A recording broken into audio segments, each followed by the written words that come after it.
Next topic is WADL.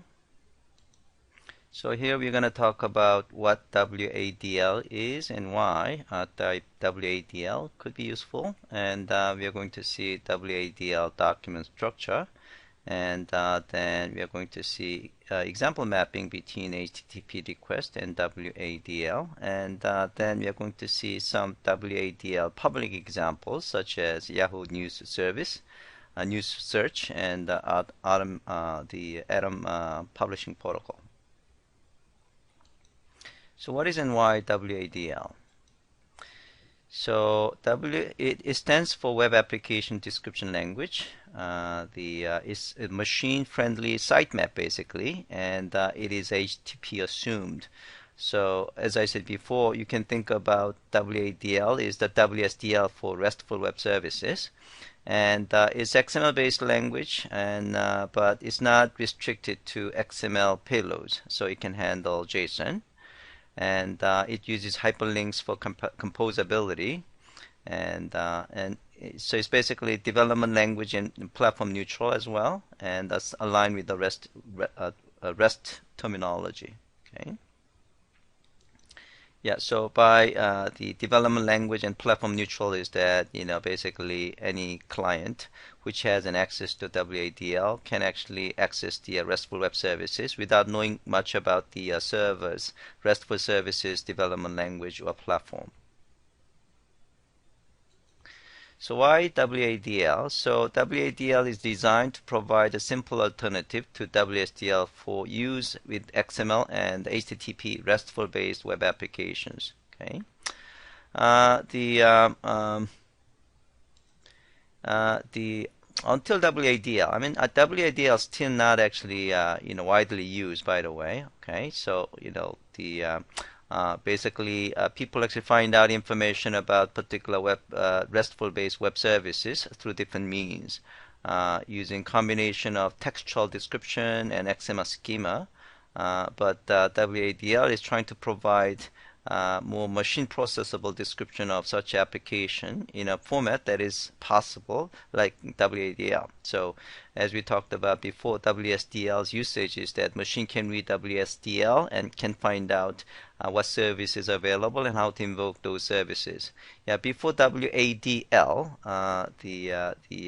that kind of things that were possible with the WSDL was not possible for the RESTful-based web services. Okay, so one of the goals of WADL is machine-readable description of RESTful-based web services.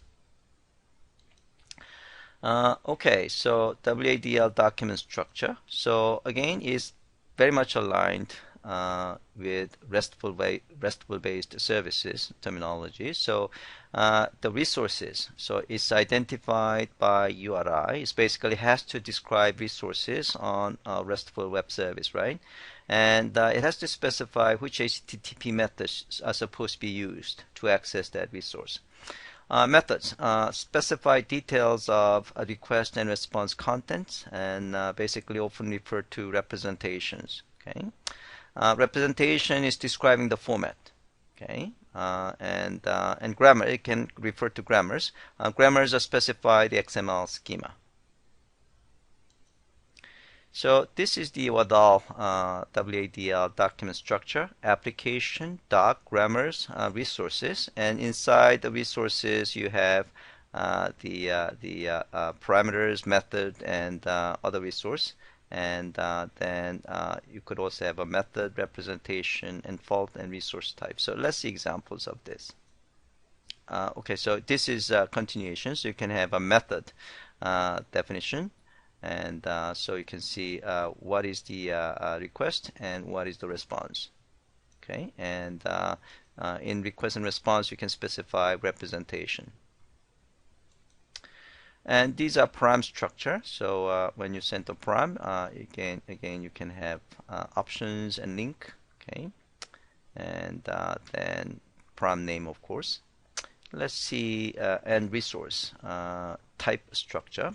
So let's actually go into a bit more detail, and you'll have a better understanding. So example mapping between HTTP and request and WADL. So this is an example where we are defining the an application with these resources. Okay, so resource base address is this. Okay, so this is, you can think of like a root path. Okay, in JAX-RS, we have a path on the root resource, right? So that's basically representing this guy. And then within the resources, we have set of resource, and this resource has a path of this. So this path is going to be concatenated to the base path. And this resource can be accessible through this get method. And in terms of request, you can specify parameters. So user ID, and that should be string type. And the tags is a string type, and the limit is a string type.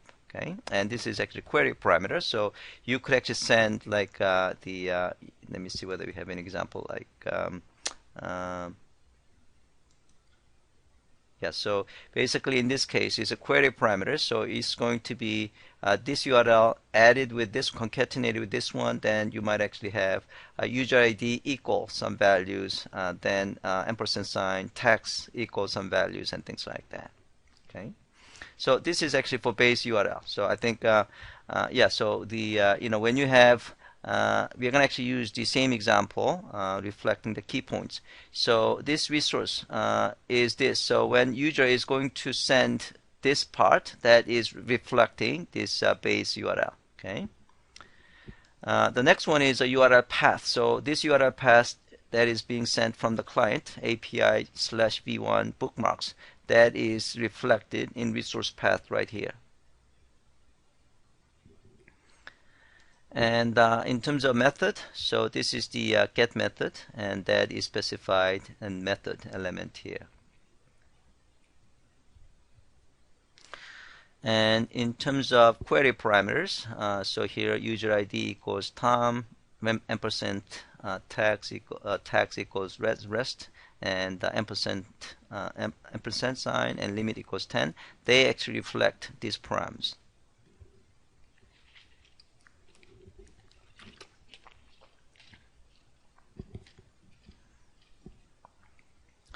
Okay. All right, so we're going to take a look at example, Yahoo News search. So let me see whether this guy is still available. Let me see, allow. Oh, okay, that's not the right link, so I should actually update it. Okay, oops. Okay, so it used to be on this site, and query parameters. So here, app ID, get this from Yahoo by registering, and query space separated list of keywords, and many others, including language sort and result count. So Yahoo used to have a search, news search, and basically you can invoke it through RESTful request, and they actually expose WSDL on their website, and you can get the result in the form of XML, JSON, and PHP. Okay.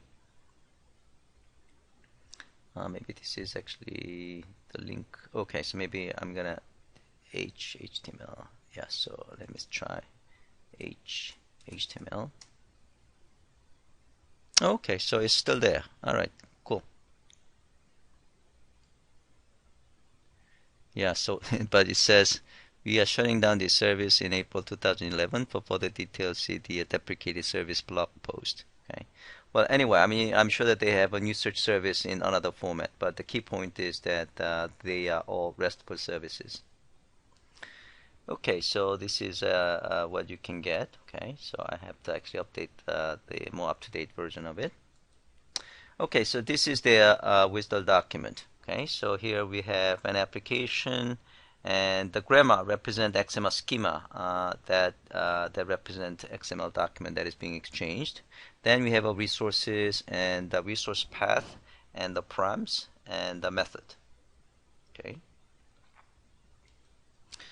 As far as the method is concerned, this is a get, and this is a request and response. Okay, so again they have a params, and here it has a representation of result set, and you can be it could be a fault. So this is actually representing somewhere it should be yeah, so it's actually referencing somewhere result set. Yeah, here you go. So representation, result set, and it's actually XML type, and element is result set.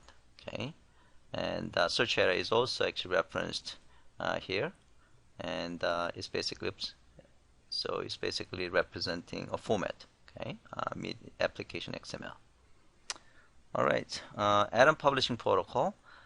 So this is the typically what you are going to see in Atom Publishing Protocol result. Okay, the way they describe their service is actually that through WADL. So resources and so resource. Yeah, it's pretty straightforward. Nothing really fancy. And resource type ID is feed, and resource type ID media, and then method references get feed, and so these method references are defined in another document. Okay, well, in another section of their WL document. Okay, all right. So those are two examples of WADL. Okay, all right. So that is the end of presentation. Rather short presentation. So